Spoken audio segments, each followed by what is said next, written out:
उल्लेखनीय कथा होउची लोकन को सुशासन देवा आ सुशासन देवा ये गोटे गुरुत्वपूर्ण निश्चित भाव सरकार आभिमुख्य भितर रहिबार जो आवश्यकता अच्छी ताकू सबुठार बड़ कथा होची दुर्नीति विरुद्ध रे लड़ाई करिबा।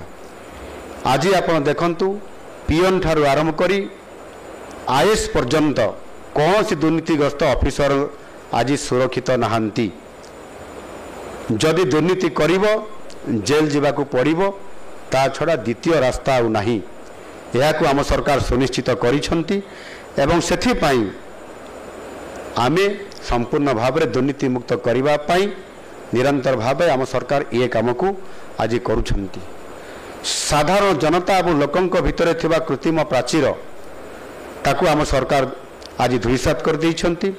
आउ सेथिपाई आज मुख्यमंत्री को जेतेबेले साधारण लोकटे चाहिए से देखा करिवो से देखा करुची मंत्री मान को भेटी पारुची एवं सेथिपाई आमे विभिन्न प्रकार गस्त कार्यक्रम प्रभारी जिला दायित्व देवा एवं ता सहित मध्य मुख्यमंत्री अभियोग प्रकोष्ठ रे आमे लोकंकर हारी गुहारी सुनिबा ये प्रकार कार्यक्रम को सीधा सड़क भाव में लोकंक सहित जोड़ी होइछु एवं विभिन्न जिला को जाई केवल ये भुवनेश्वर राजधानी रे नुह राज्यर जो 30 जिला अच्छी 30 जिला को जीवा मोर 30 जिला को मोर गस्त कार्यक्रम मु इतिमध्य कभर करिछि।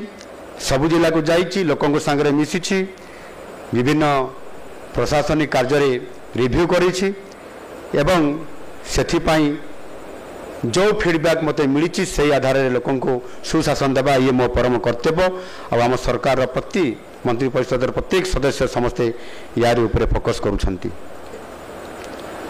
आज सीएमओ लोकंकर द्वार मुह को आज जाउछि जो कथा मु कहूतिली आज ग्रीभांस आज मुख्यमंत्री ग्रीभांस मध्य आ राजधानी रे रही नाही यह आंचलिक स्तर में संबलपुर को जाइछि।